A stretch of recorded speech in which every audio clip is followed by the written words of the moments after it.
Bienvenidos al 45º episodio de Lejano Este. Desde el corazón de la Ruta de la Seda, os habla Adrián Díaz, consultor de desarrollo de negocio en Asia.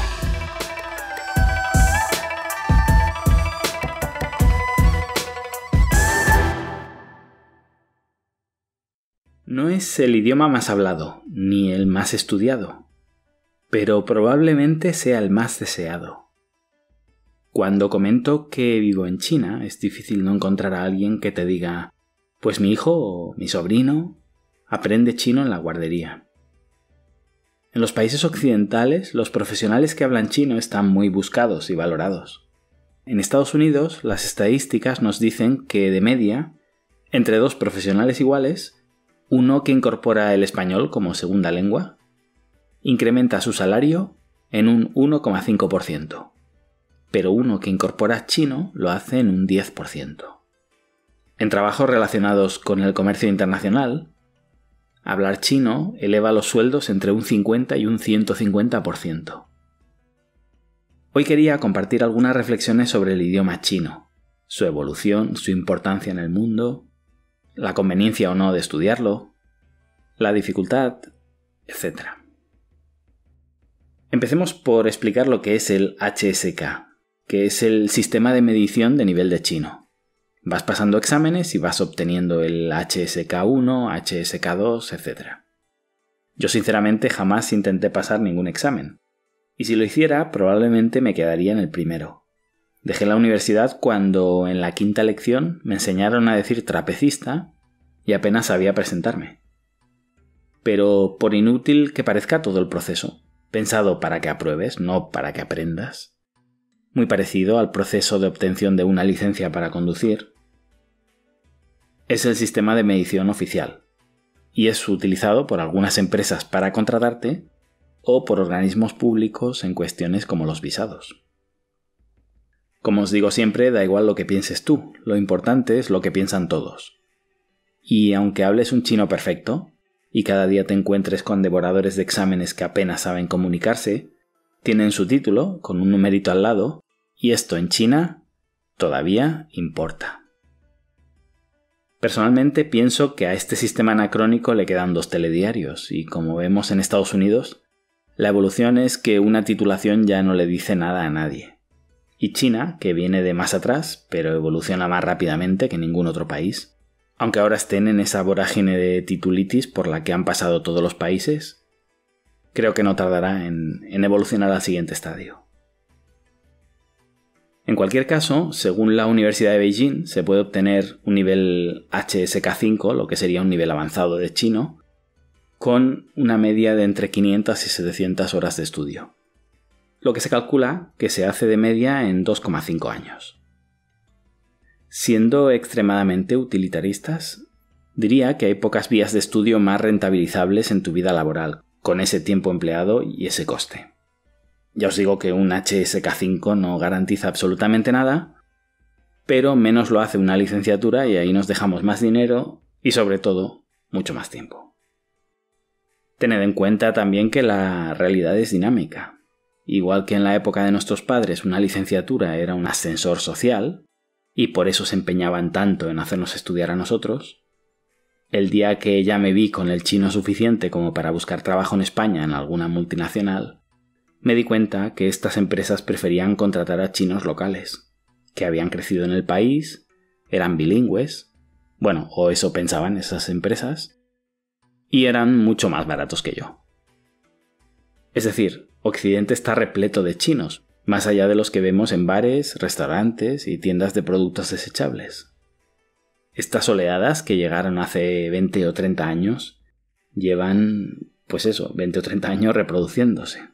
Además, reproduciéndose fenomenalmente, aprovechando su ventaja comparativa con respecto a sus compatriotas que sufrían la ley del hijo único. Y estos chavales hoy son ya licenciados, como decía, teóricamente bilingües. Paréntesis. No sé ahora, pero en mi época en la universidad, para aprender chino te encontrabas sobre todo chinos. que habían sido enviados de vuelta por sus padres para aprender el idioma, porque algunos lo hablaban con dificultad y la mayoría tenía 0 nociones de escritura.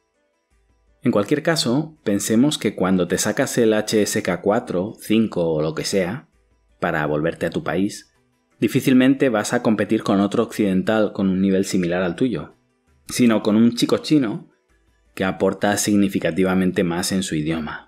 Esto sin considerar a los titulados nacidos y crecidos en China que acaban sus estudios en Occidente y aprenden tu idioma a una velocidad infinitamente superior al ritmo tortuga con el que tú aprendes chino. Desgraciadamente, el chino es mucho más que un idioma. Muchas veces se dice que el chino es un estilo de vida. De ahí que no vea tan claro eso de torturar a los niños en guarderías con el chino. No me parece que sea algo que puedas aprender a distancia. Si habitualmente cualquier idioma, incluso con el inglés, hablamos de ir a un país anglosajón para hacer una inmersión, adquirir un buen acento, etc., con el chino, ¿qué os voy a contar? Tuve la mala suerte de aprenderlo en Cantón, el peor lugar posible para aprender mandarín, y después, ahí sí tuve la suerte de practicarlo en la China interior, en mercados, fábricas, peleando con taxistas. Diría que más de un 80% de lo que hablo no aparecería jamás en un libro de texto. Hace tiempo que perdí las ganas de explorarlos para mejorar mi chino teórico. No sé ahora, pero en su día la primera frase que aprendías era ni hao. Y la segunda era ni hao ma. La segunda frase. Creo que todos los que me estéis escuchando que hayáis intentado explorar el chino, os sonará esto de ni hao ma. Una frase que en 14 años jamás he oído pronunciar a un chino. En ninguna de las provincias que he vivido, que me podríais decir, quizás que te has movido por otras zonas. He vivido en 5 provincias. Jamás. Solo ves a guiris despistados preguntando ni hao ma, pensando que están preguntando cómo estás. Y cuando el chino, que no sabe qué responderte, te contesta ni hao, te cuelgas porque dices, a ver, si pregunto cómo estás, ¿por qué me respondes hola? En fin, si la segunda frase más enseñada de la historia del chino académico es tan errónea, imaginad el resto.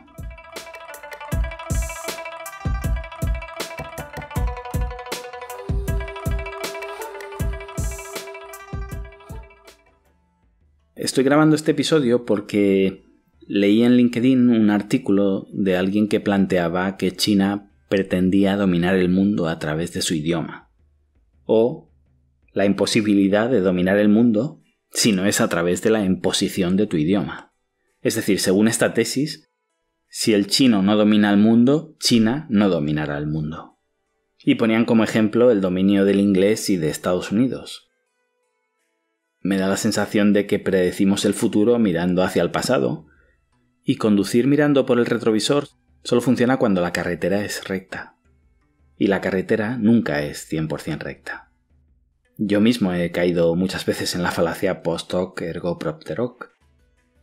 Cuando estudiaba la historia de los imperios, pensaba que el liderazgo lo produce siempre la ventaja militar. Y China ha cambiado mi forma de pensar, ya que está rompiendo con este paradigma y va a convertirse en la primera potencia del mundo sin ser la primera potencia militar del mundo. Esto nos dice que el pasado no siempre nos ayuda a predecir el futuro.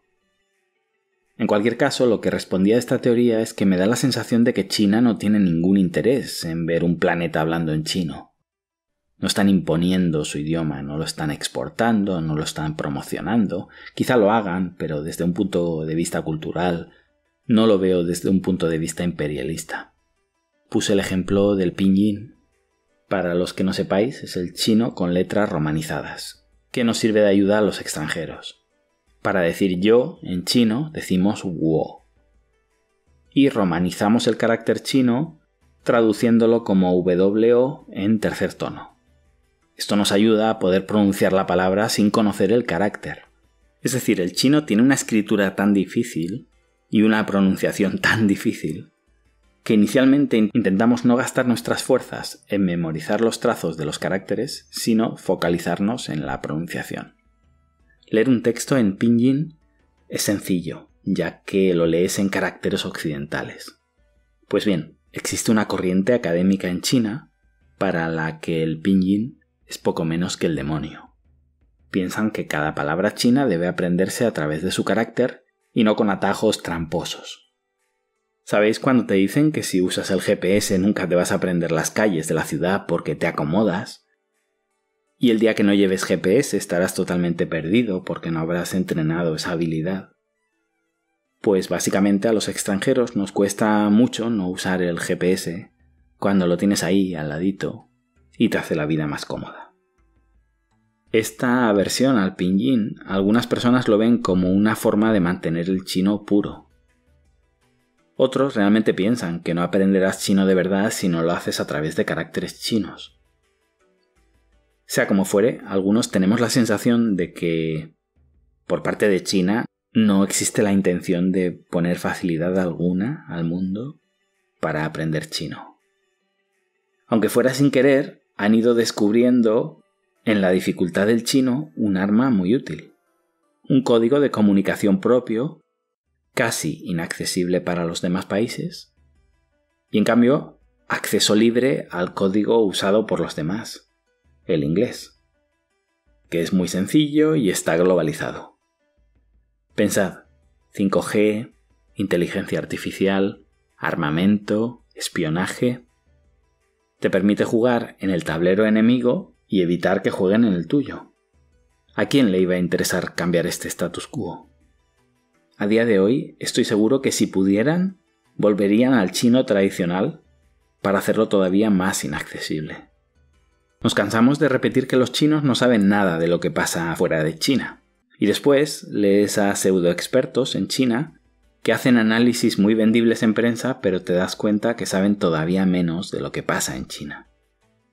Y se nos olvida que lo primero, que los chinos no sepan lo que pasa afuera, lo han decidido ellos. Que nosotros no sepamos nada de lo que pasa dentro, se debe en cambio a nuestra incompetencia.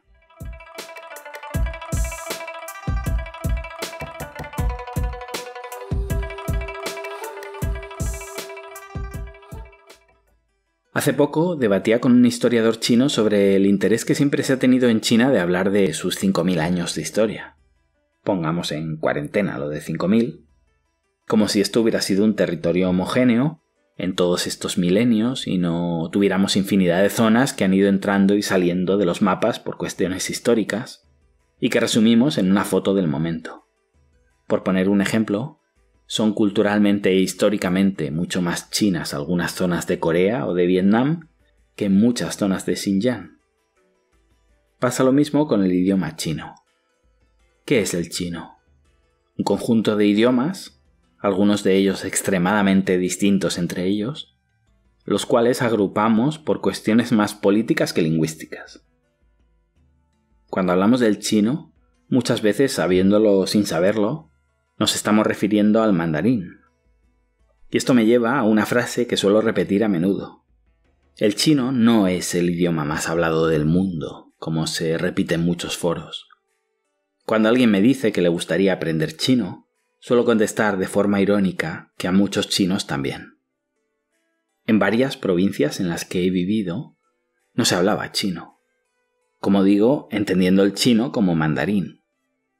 Con la mayoría de trabajadores de mi fábrica no podía comunicarme por culpa de su chino y no del mío.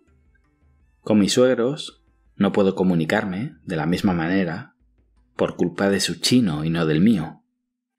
Algo que jamás me cansaré de agradecer porque ha imposibilitado cualquier discusión. La incomunicación puede llegar a ser maravillosa. Valorad también este punto. Ojo, os hablo de una de las provincias más desarrolladas del país, no de la China profunda. La gente mayor en muchas zonas de China no habla mandarín, o no habla un buen mandarín. Como siempre digo, China no es la diminuta zona por la que me muevo o hago turismo.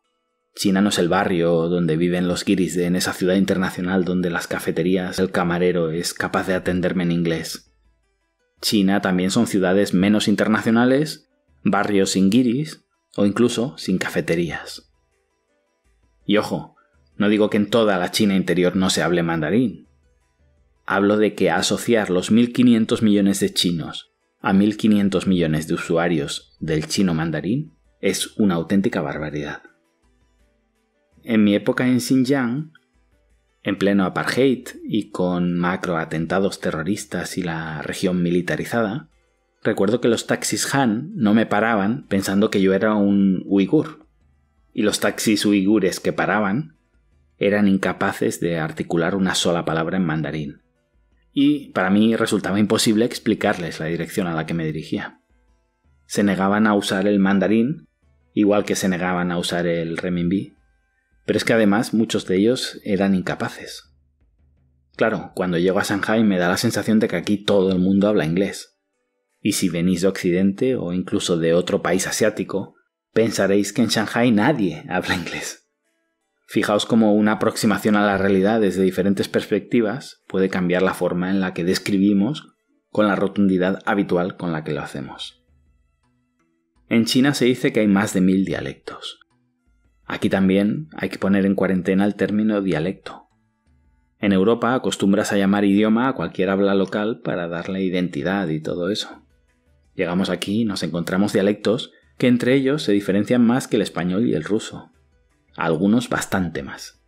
Y no hablo de zonas separadas por miles de kilómetros como España y Rusia. Hablo de pueblos adyacentes, separados por 40 kilómetros, donde sus habitantes más mayores tienen 0 posibilidades de comunicarse, si no es ahora ya con la imposición del mandarín. Si es la ininteligibilidad la que convierte 2 lenguas en idiomas y no en dialectos, en China no sé si habrá 1000 idiomas, pero desde luego muchos de ellos son algo más que dialectos. Hubo un caso en Estados Unidos que creó jurisprudencia de esa ininteligibilidad. A un reo chino se le asignó un abogado de oficio, no recuerdo si el reo era cantonés o bueno, en cualquier caso hablaba solamente su dialecto local, se le declaró culpable y consiguieron que se repitiera el juicio al demostrar que su abogado, que hablaba mandarín, no había podido realizar las traducciones oportunas. En mis primeros meses en China recuerdo en Guangzhou como mi traductora, mientras hacíamos cola en el banco, ayudó a un anciano local, que solo hablaba cantonés, a entenderse con el cajero del banco, que era un inmigrante y se expresaba en mandarín. No sé si recordáis un episodio donde expliqué que mis suegros fueron trasladados por el gobierno debido a la ampliación de un pantano. Os dejo el enlace en el episodio. Los habitantes de varios pueblos de unos 300.000 habitantes fueron deslocalizados y mis suegros fueron a parar a una ciudad de entonces tendría sobre 100.000 habitantes donde de repente el gobierno chino construye y mueve a otros 100.000. Estaban a unos 100 kilómetros, no es que hubieras movido un pueblo turco a Suecia, pero usaban idiomas completamente diferentes. Digamos que eran 2 ciudades metidas en una conviviendo sin hablarse. Los locales de toda la vida con los locales y los emigrados con los emigrados. Mis suegros venían los 2 de esa emigración y cuando tus padres te buscan pareja, pues ya sabías que te iban a buscar con otros emigrados. No había comunicación posible con los locales. No había ni racismo, ni odio, ni nada. Únicamente imposibilidad de comunicación. ¿Sabes cuando tienes un iPhone y tu pareja tiene un Samsung y no podéis jugar por Bluetooth a la vez al mismo juego? ¿O tiene una app que tú no te puedes bajar? ¿O no os funciona el mismo cargador? Pues ahora elevad eso a la China comunista, rural, analfabeta de los 70, en plena revolución cultural. A los del otro lado se les hacía un vacío en el sentido más pragmático posible. Todavía hoy, cuando vamos por allí, mi mujer tiene que explicar, cada vez que se encuentra con alguien que le habla en idioma local, que ella es de las emigradas, y que por eso habla el dialecto, pues un poquito peor. Ella lo entiende, porque ya creció en el colegio con los niños mezclados, pero sus padres imposible. Y cuando yo intento preguntar cómo se dice un plato en idioma local, en la mesa me responden 2 palabras completamente diferentes porque los locales me responden la palabra local y los emigrados la de su lugar de origen, ya que yo soy un yerno, digamos, de los emigrados. Emigrados simbólicamente, claro. Ya han vivido 3 generaciones en esa ciudad, se consideran otro tipo de local, y el lugar de origen de los abuelos ya no existe, claro, está bajo el agua.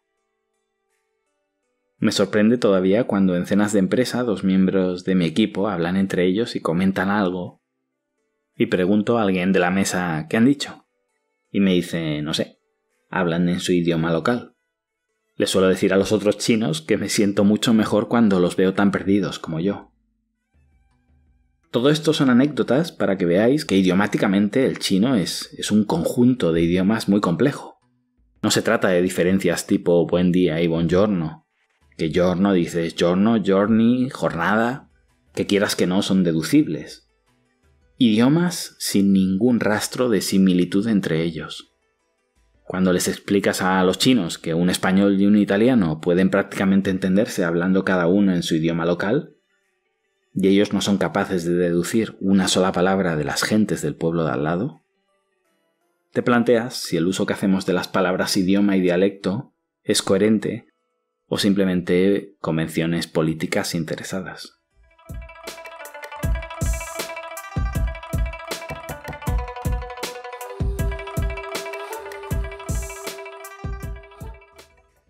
Aunque el objetivo era hablar del posible reinado del chino en el mundo, me ha parecido importante explicar también lo que erróneamente entendemos por chino, que para nada es un ente compacto y homogéneo, sino todo lo contrario. En otro episodio hablaré de dialectos, tipos de escrituras, las migraciones de chinos en las distintas épocas y cómo ello ha influido en los diferentes chinos que se hablan o se escriben en cada país.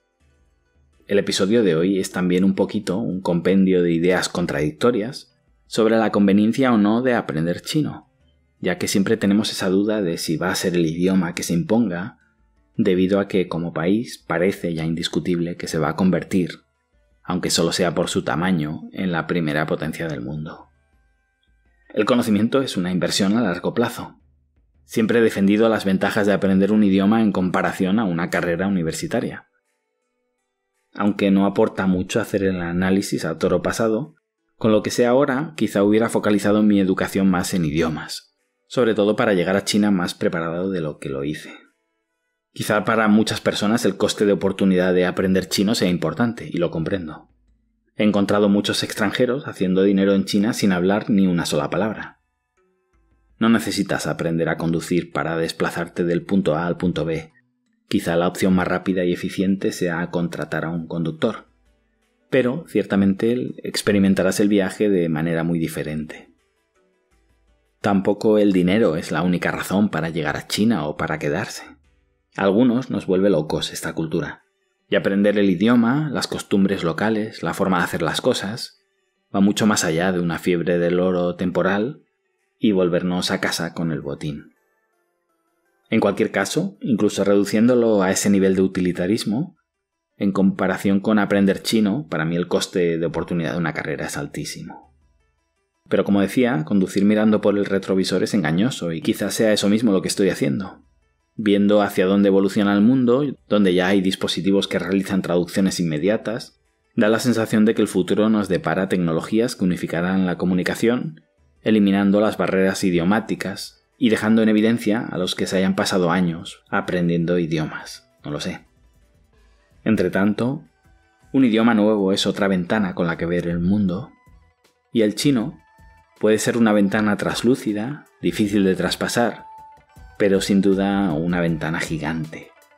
Un océano azul indiscutible, una ventana a través de la cual pocas personas son todavía capaces de ver.